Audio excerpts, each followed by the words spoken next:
तो दोस्तों, इस कहानी की शुरुआत में हमें बेकी नाम की लड़की को दिखाया जाता है जो कि एक माउंटेन क्लाइंबर है।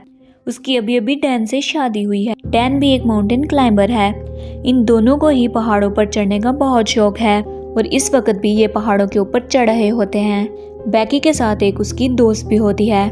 अब जब डैन ऊपर चढ़ रहा होता है तो तभी उसे एक घोंसला दिखता है और अब जब वो उसके अंदर हाथ डालता है तो उसके अंदर का परिंदा उड़ जाता है, जिसकी वजह से डैन का बैलेंस बिगड़ जाता है और वो ऊपर से नीचे गिर जाता है। पर वो रस्सी से बंधा हुआ होता है, इसीलिए वो अब हवा में लटक रहा है। अब ना वो ऊपर जा सकता था और ना ही नीचे। दोनों ही लड़कियां डैन को बचाने की कोशिश करती हैं, मगर वो नाकाम रहती हैं। तभी उसकी रस्सी का क्लिप टूट जाता है और डैन की ऊपर से गिरने से मौत हो जाती है। इस हादसे के 51 हफ्तों बाद हमें बेकी को दिखाया जाता है, जो कि अब पूरी तरह से शराब में डूब चुकी होती है, क्योंकि वो अपने पति को बहुत ज़्यादा याद करती है, जिससे वो अभी भी बहुत ज़्यादा प्यार करती थी। बेकी की ज़िंदगी में अब उदासी के अलावा कुछ भी नहीं था और बेकी के पास उसी वक्त उसकी वही दोस्त आती है जो कि उस दिन उसके साथ थी। उसकी दोस्त का नाम हंटर होता है।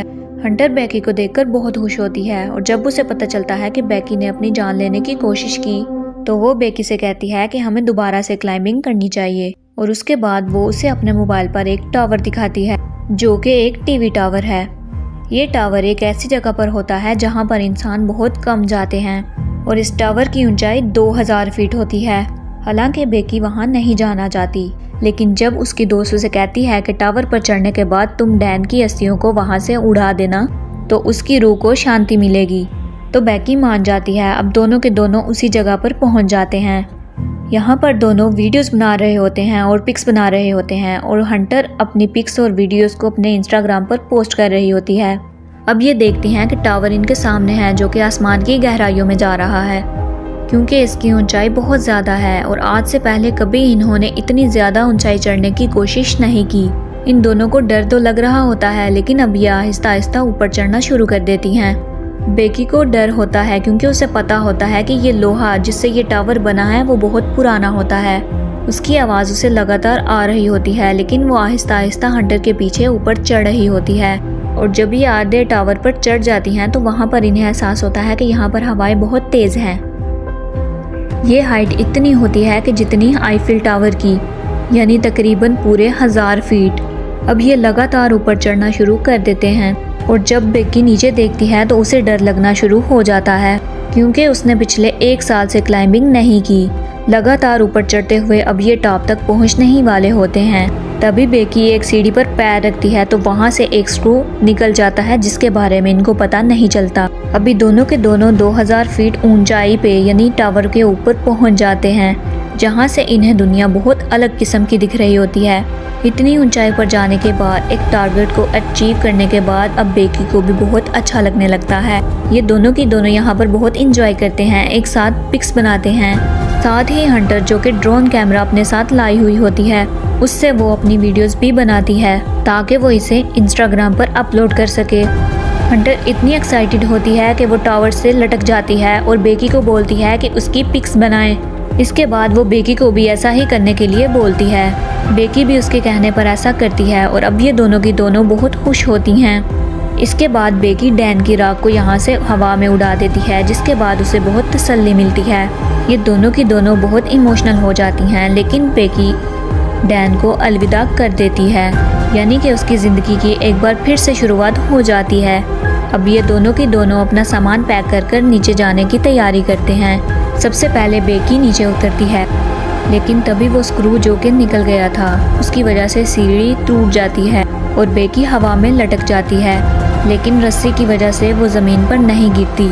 लेकिन हंटर उसे वापस ऊपर खींच लेती है।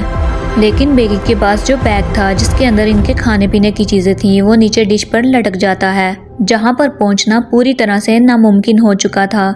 ये दोनों अपने मोबाइल चेक करती हैं, लेकिन यहाँ पर इतनी ऊंचाई में उनके सिग्नल नहीं होते, यानी अब ये दोनों की दोनों 2000 फीट की ऊंचाई पर फंस चुकी होती हैं।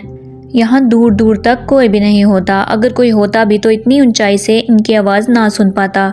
यहीं टावर के ऊपर एक बॉक्स होता है जिसके अंदर एक दूरबीन और एक फ्लेयर गन होती है, और दिन में फ्लेयर गन इस्तेमाल करने का कोई भी मतलब नहीं था, क्योंकि फ्लेयर गन को दिन में कोई भी नहीं देखेगा। अभी ये दूरबीन से इधर उधर देखती हैं तो इन्हें एक गाड़ी नजर आती है, लेकिन वो लोग इनको इतनी ऊंचाई पर नहीं देख पाते, ना ही इनकी आवाज सुन सकते हैं। हंटर एक बार फिर से अपना मोबाइल चेक करती है और जो पोस्ट उसने इस टावर पे की थी वो इंस्टाग्राम पे पोस्ट हो चुकी होती है, जिस पर बहुत सारे लाइक्स और कमेंट्स होते हैं। इसका मतलब ये है कि टावर के तल पर कवरेज है। अब हंटर टावर पर अपनी मदद के लिए एक मैसेज को रिकॉर्ड करती है और इंस्टाग्राम पर उसको पोस्ट कर देती है। इसके बाद वो अपने मोबाइल को एक रस्सी से बांधती है और मोबाइल को टावर से नीचे लटकाती है ताकि सिग्नल आए और उसका मैसेज पोस्ट हो जाए। लेकिन बहुत देर तक इंतजार करने के बाद भी ऐसा नहीं होता। इसके बाद हंटर अपने मोबाइल को अपने शू के अंदर रखती है ताकि नीचे गिरने के बाद इनका मैसेज चला जाए और इनकी मदद के लिए कोई आ सके। फोन शूज और सॉक्स के अंदर रखने की वजह से टूटता नहीं। इसके बाद वो दूरबीन से देखती हैं कि इन्हें एक आदमी नजर आता है जो कि फोन पर बात कर रहा होता है और उसके साथ उसका एक डॉग भी होता है। और वो इन लड़कियों को ना ही इतनी ऊपर देख सकता है और ना ही इतनी ऊपर से इनकी आवाज को सुन सकता है। यहाँ पर वो अपने फोन में बहुत ज्यादा बिजी होता है। उसे अपनी मौजूदगी का एहसास दिलाने के लिए ये लड़कियां ऊपर से एक और शूज को फेंकती हैं। हालांकि वो शूज को देख तो लेता है, लेकिन उसे लगता है कि ये पहले से ही यहाँ था और वो अपने डॉग के साथ वहाँ से जाने लगता है। हालांकि बेकी फ्लायर गन चलाने की कोशिश करती है, लेकिन हंटर उसे रोक लेती है और उसे कहती है कि हमें रात होने का इंतजार करना होगा। रात को वो हमारी फ्लेयर गन को देख लेंगे। इसके बाद अंधेरा हो जाता है और वो रात में फ्लेयर गन को चलाती हैं। साथ ही अपने मोबाइल की टॉर्च को ऑन करके उसको अपने हाथ में लेकर हिलाना शुरू कर देती हैं।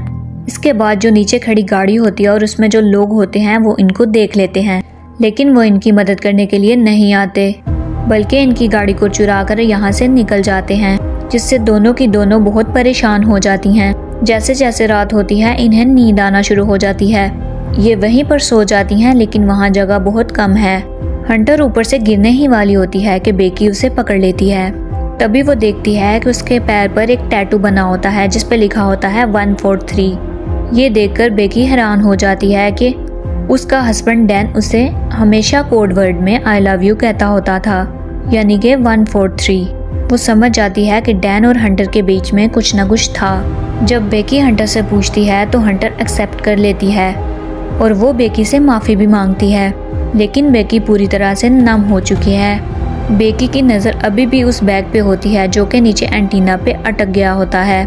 उसके अंदर इनका ड्रोन और खाने पीने की चीज़ें थी। किसी भी कीमत पर इन्हें उस बैग को ऊपर लाना होगा, लेकिन वहाँ पर सीढ़ियाँ नहीं होती, इसलिए उस बैग तक पहुँचना इतना आसान नहीं होता। लेकिन हंटर जो कि बहुत ही बहादुर होती है वो रस्सी की मदद से नीचे जाना शुरू कर देती है, मगर इससे पहले कि वो डिश तक पहुँच सके तो रस्सी वहीं पर ख़त्म हो जाती है।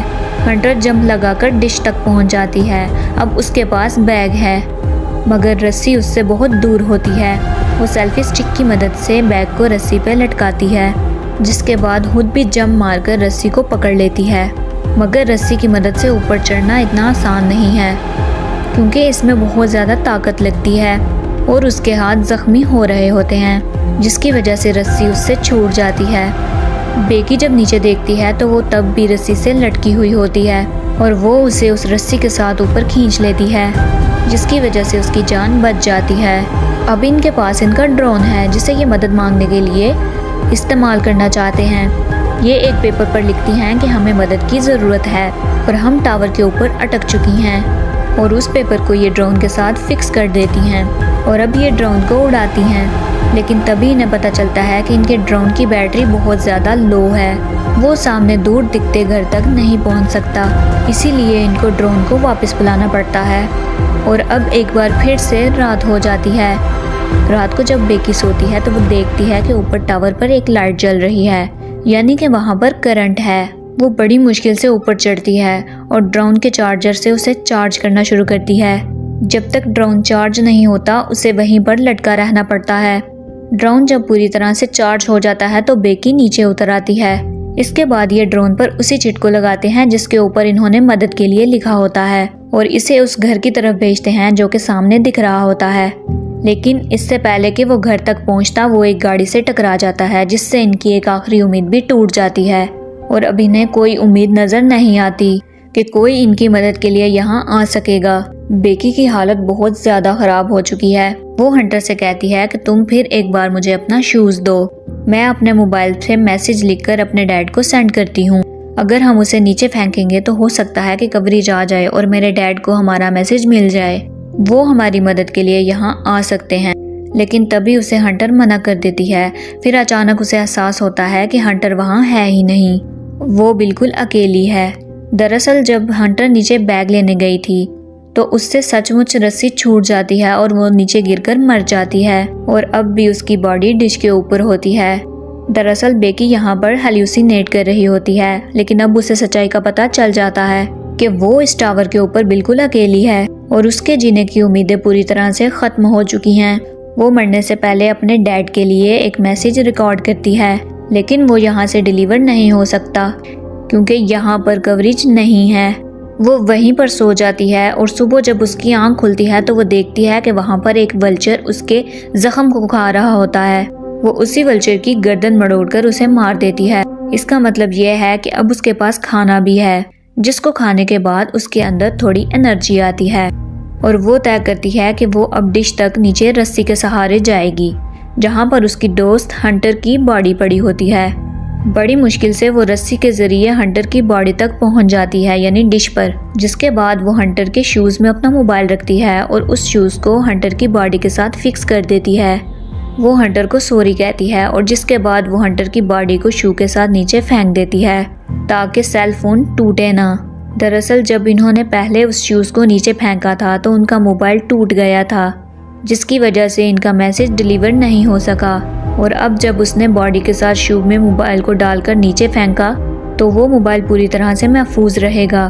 दरअसल टावर के ऊपर कवरेज ना आने की ये भी वजह होती है कि यहाँ पर इसके अपने इतने ज़्यादा सिग्नल होते हैं कि वो दूसरे सभी तरह के सिग्नल को ब्लॉक कर रहा होता है। एक दफ़ा फिर से रात हो जाती है और बेकी के फादर यहाँ पर आ जाते हैं। वो देखते हैं कि टावर के आसपास बहुत ज़्यादा रश है और वो देखते हैं वहाँ पर बेकी की डेड बॉडी है जिसे पुलिस लेकर जा रही है। ये देखकर वो पूरी तरह टूट जाते हैं क्योंकि वो अपनी बेटी से बहुत ज़्यादा प्यार करते थे। लेकिन तभी वो देखते हैं कि पीछे बेकी खड़ी है जो कि पूरी तरह से ठीक है और उसके साथ डॉक्टर्स भी होते हैं जो कि बेकी को अपने गले लगा लेते हैं और इस तरह से बेकी की जान बच जाती है। तो ये थी पूरी कहानी फिल्म फॉल की। ये कहानी 2022 में आई थी। उम्मीद करती हूँ कि ये कहानी आपको पसंद आई होगी। तो दोस्तों, अगर आपको ये कहानी पसंद आई तो मेरे चैनल को सब्सक्राइब कीजिएगा, लाइक कीजिएगा, शेयर कीजिएगा और कमेंट भी कीजिएगा।